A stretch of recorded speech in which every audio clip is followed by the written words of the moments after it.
종교들이 다 다릅니다. 어떤 종교는 사랑을, 어떤 종교는 자비를, 어떤 종교는 인을, 어떤 종교는 이해를 강조하고 있습니다. 하지만 조금만 더 깊게 파고 들어가면 사실 그게 그겁니다. 50분 100분란 말입니다. 다 하나로 통한다라는 말입니다. 여러분, 그렇다고 해서 모든 종교가 궁극적으로 하나란 말일까요? 그래서 천주교의 수녀들과 불교의 비구니들과 원불교의 종교 교무자들이 삼소회 같은 이런 단체를 만들어서 교류하고 교제하는 것, 이것을 권장해야만 할 일이라고 보는가요? WCC 세계교회협의회처럼 온 세계에 있는 기독교를 결국은 하나로 모아야 한다. 여기서 끝나는 것이 아니라 전 세계에 있는 모든 종교들을 하나로 통일해야 한다라는 그런 흐름에 동조해야 한단 말입니까? 오늘 이 예배에 참석한 우리는 제가 던지는 이 질문에 정직하게 답할 수 있어야 합니다. 여러분들은 왜 하필이면 기독교입니까? 기독교라는 종교가 사랑을 표방하기 때문입니까? 아니면 C.S. 루이스의 말대로 은혜의 종교이기 때문입니까? 아니면 기독교에서 경전으로 받고 있는 성경이라는 책의 내용들이 인격 수양에 도움이 된다라고 생각하기 때문입니까? 아니면 가만히 보아하니 종교들이 많이 있는데 기독교는 종교가 제일 세련되어 보이니까 내가 그 종교에 몸을 담아야지 하고 오늘 이 자리에 앉아 계십니까?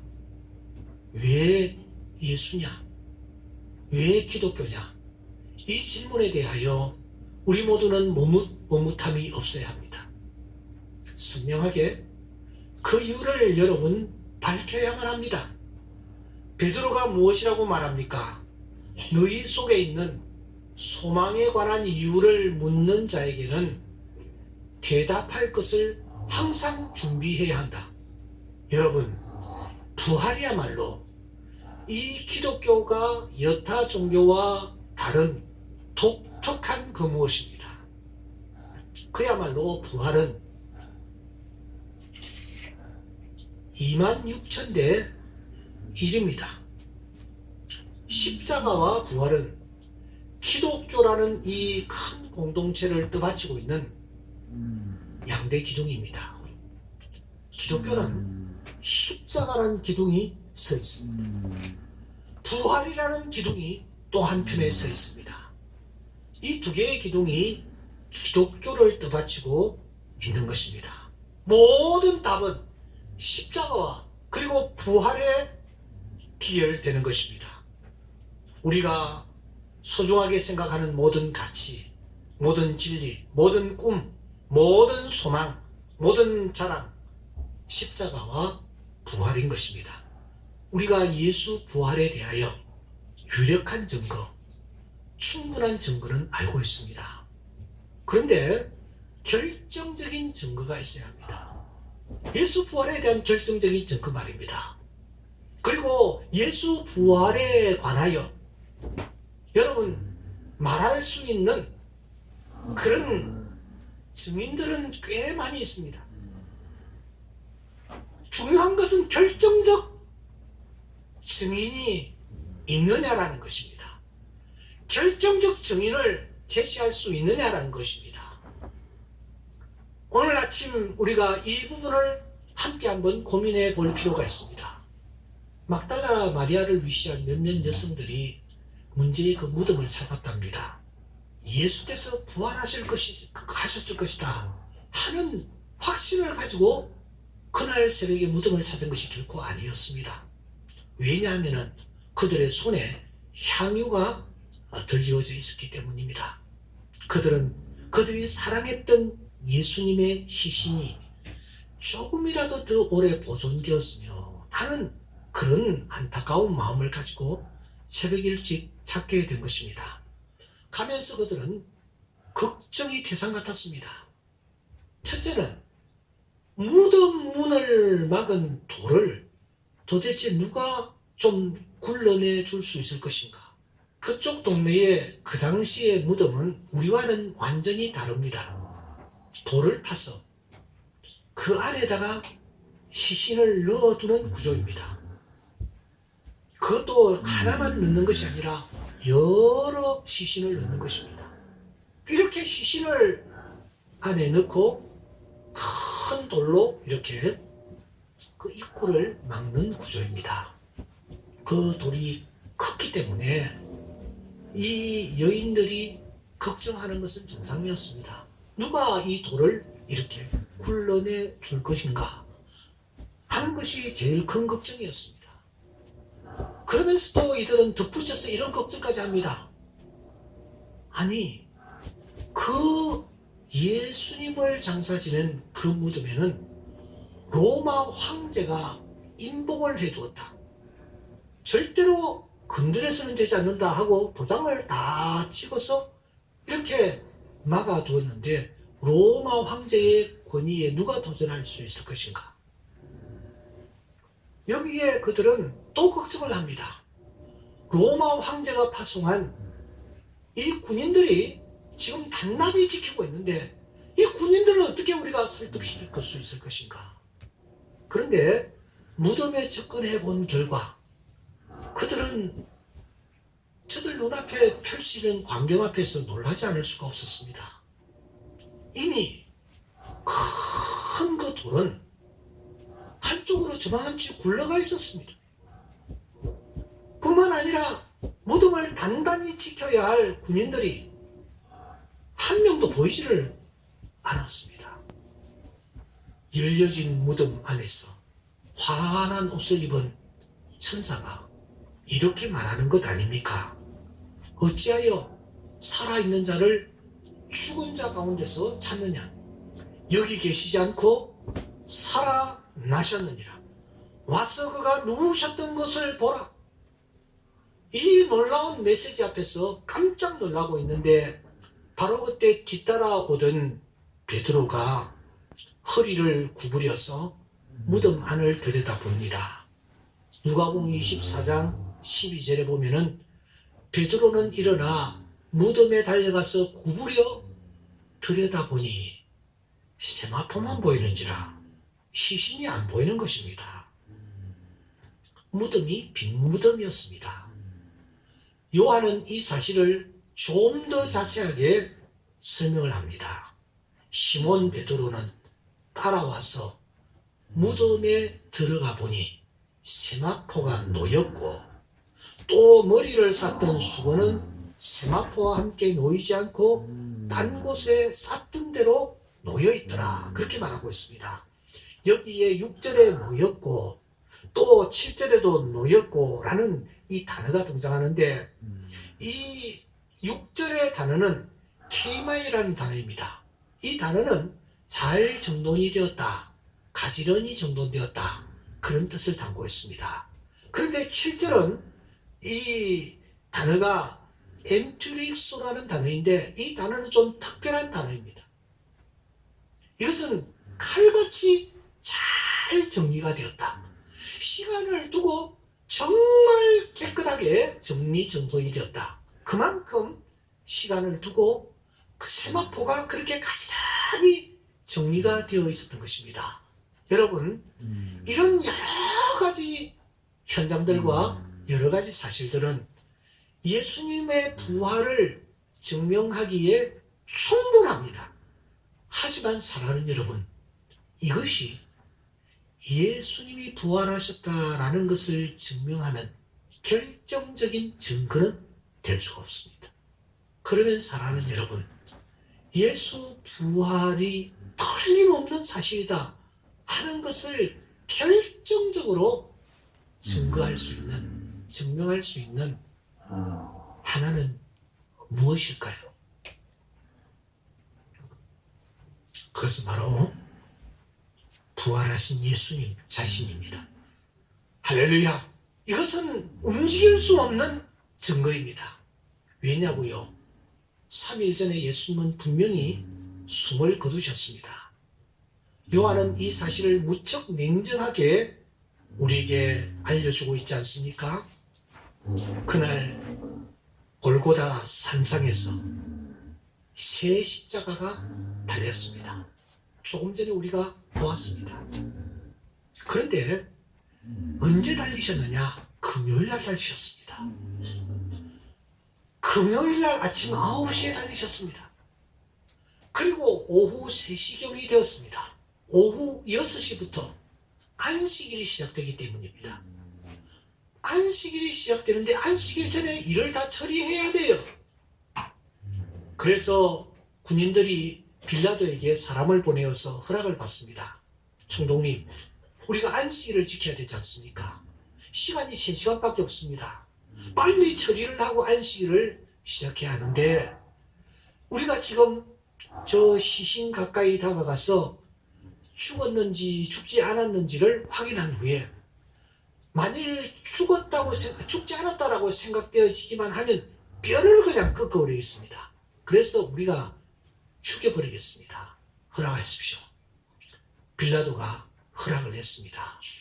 그래서 이 군인들이 두 패로 나누어서 이들이 제일 먼저 좌우에 세워둔 십자가로 다가가는 것입니다.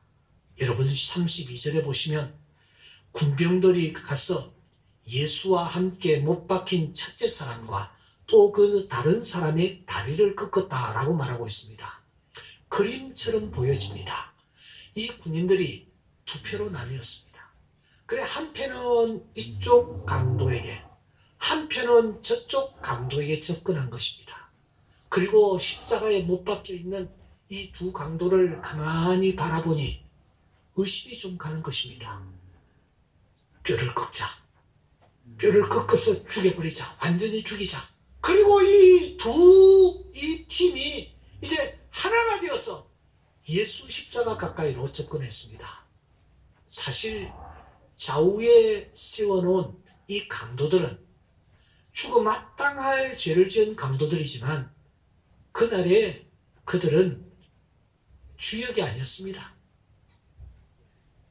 그들은 그냥 세상 사람들이 바라볼 때에 예수라는 자는 죽어 마땅할 흉악한 죄인이다라는 것을 알려주기 위한 본보기로 여기에 두 사람을 세웠던 것입니다. 이 사람들이 그날의 주역인 예수 가까이 접근을 했습니다. 바라봅니다. 확인해 봅니다. 완전히 죽었습니다. 그래서 그들은 다리를 꺾지 아니했다라고 말합니다. 다리를 꺾을 필요가 없다라고 판단되어졌기 때문입니다. 이미 죽었다라는 것을 확인했기 때문입니다. 하지만 34절에 보시면 그 중에 한 군인이, 무지한 군인이 자기가 가지고 있는 창으로 예수님의 옆구리를 찔렀습니다. 그 순간 피와 물이 나오더라고 했습니다. 여러분, 피와 물이 분리되어 나오는 것은 그 사람이 죽었다라는 것을 증명하는 유력한 단서입니다. 피와 물이 분리되어 나왔다는 것은 예수님이 완전히 운명하셨다라는 것을 의학적으로 증명해 보이는 것입니다. 그때 예수님은 완전히 죽으셨습니다. 피와 물이 분리될 정도로 완전히 죽으셨습니다. 그때 예수님은 완전히 죽으셨습니다. 뼈를 꺾을 필요가 없을 정도로 완전히 죽으셨습니다. 그런데 사랑하는 여러분, 그 주님이 다시 살아나셨습니다. 그러므로 빈 무덤이라든지 큰 돌이라든지 천사들이라든지 군병들이 부활의 증거가 아닙니다. 유력한 증거일 뿐입니다. 예수님이 부활하셨다는 것의 결정적인 증거는 바로 살아 오늘 또 계시는 예수 그리스도, 그분인 줄 믿습니다. 그분이야말로 움직일 수 없는 결정적인 증거요, 우리가 내세워야 할 그런 유력한 증거, 결정적인 증거가 되는 것입니다. 결정적인 증거가 이와 같이 부활 예수라면 부활의 결정적인 증인은 도대체 누구일까요? 그 후에 주님은 막달라 마리아를 만나시고 난 뒤에 제자들을 만나셨습니다. 도마가 없을 때와 도마와 있을 때에 주님이 나타나셨습니다. 그리고 주님은 저 북쪽 갈릴리 해변에서 물고기를 밤새도록 잡다가도 실패했던 제자들에게도 나타나셨습니다. 이와 같은 여러 가지 정황들을 바울 사도는 오늘 본문에서 이와 같이 열거를 합니다. 게바에게 보이시고 그 후에 12제자에게 보이셨으며 그 후에 500여 형제에게 일시에 보이셨으며 또 그 후에 야고보에게도 또 보이셨다. 또 모든 사도에게 보이셨다. 이렇게 설명하고 있습니다. 그러므로 여러분, 예수를 만난 사람은 한두 사람이 아닙니다. 한 장소가 아니라 시간적 시차를 두고 여러 장소에서 예수님이 나타나셨습니다. 한 번이 아니라 여러 번 본 사람들도 있습니다. 어떨 때는 일시에 500명이 보였답니다. 한두 사람의 눈을 현혹케 할 수 있을는지는 모르겠지만 500명을 한 자리에서 속일 수는 없는 것입니다. 그러므로 여기에 등장하는 사람들은 예수의 부활을 입증할 수 있는 증인들이라고 할 수 있습니다. 그 숫자 또한 충분합니다. 여기에 바울까지 가세하지 않습니까? 맨 마중에 만삭되지 못하여 난 자 같은 내게도 보이셨느니라. 다메섹으로 가는 도중에 부활하신 예수님이 나타난 것입니다. 사울아 사울아 어찌하여 나를 핍박하느냐. 주여 니시오니까 나는 자네가 그렇게도 핍박하는 예수니라. 이때 사울이 충격을 받았습니다. 몸을 돌이켜 그가 아라비아 광야로 들어가지 않습니까?